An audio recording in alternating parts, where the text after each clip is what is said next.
Hi అండి. So మీకు just ఒక చిన్న ఇన్ఫర్మేషన్ ఇవ్వడానికి షేర్ చేస్తున్నాను. సో యాక్చువల్గా అందరికి ఒక డౌట్ ఉంటుంది కదా, డిష్ వాషర్లో ఎలా అవుతాయి బౌల్స్, నీట్గా అవుతాయా లేదని. చూడండి ఎంత నీట్గా అయ్యాయి. సో ఇవన్నీ కూడా మంచి మనకి హాట్ వాటర్ తోటి స్టీమ్ అయ్యి వస్తాయండి.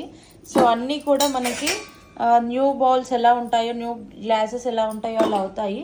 కాకపోతే ఏంటి అంటే కొంచెం పేషెన్స్గా సో ఫస్ట్ ఇదంతా క్లీన్ చేసుకోవాలి. నీట్గా క్లీన్ చేసుకున్న తర్వాత చూడండి ఎంత నీట్గా ఉంటాయో. అండ్ టీ ఫిల్టర్స్ అండి, పర్టికులర్గా అయితే టీ ఫిల్టర్స్ అయితే మనం ఇక్కడ సైడ్స్లో అయితే క్లీన్ చేసుకోలేము. సో అలాంటివి కూడా నీట్గా క్లీన్ అయిపోతాయి విత్ హాట్ వాటర్తో స్టీమ్ అవుతాయండి. చాలా నీట్గా అవుతాయి బ్లౌజెస్ అన్నీ కూడా. సో ఇలా ఎవరికైనా యూజ్ అవుతుంది కదా అని చెప్పేసి వీడియో చేస్తున్నాను. సో చాలామంది ఇబ్బంది పడుతుంటారు కదా సర్వెంట్స్ టైంకి రాక. సో ఇవాళ కూడా అదే జరిగింది. సో అందుకని చెప్పేసి నేను ఎందుకులే అని చెప్పి డిష్ వాషర్లో పెట్టేశాను. సో చూసారా గ్లాసెస్ ఇవన్నీ కూడా కొత్త గ్లాసెస్ లాగా అవుతాయండి.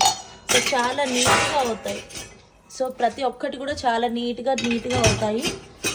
సో నేను మాత్రం చెప్తున్నా రఫ్ అండ్ టఫ్గానే యూజ్ చేస్తాను ఈ డిష్ వాషర్. సో నేను తీసుకొని కూడా దాదాపు ఒక 2 years అవుతుంది. 2 years, మోర్ దాన్ 2 years అవుతుందండి. అప్పటి నుంచి కూడా కొంచెం సర్వెంట్స్ ప్రాబ్లం ఉన్నప్పుడల్లా నేను ఈ డిష్ వాషర్ యూజ్ చేస్తుంటాను.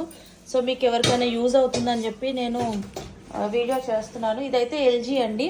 సో మీరు ఎవరైనా తీసుకోవాలనుకున్నా కానీ సో మనకి డౌన్లో వచ్చేసి 4 ఫ్యాన్స్ వస్తాయి. సో ఇలాగా 4 ఫ్యాన్స్ వచ్చేటివి తీసుకోండి. సో చాలా నీట్గా క్లీన్ అవుతాయి. చాలా నీట్గా అవుతాయి బౌల్స్ అన్నీ కూడా. ఓకేనా? సో ఎందుకో మేడం ఈ వీడియో ఎవరికైనా యూజ్ అవుతుంది కదా అనిపించింది వర్కింగ్ పీపుల్కి. సో అందుకని చేస్తున్నాను. Thank you. Good night. Bye. Take care.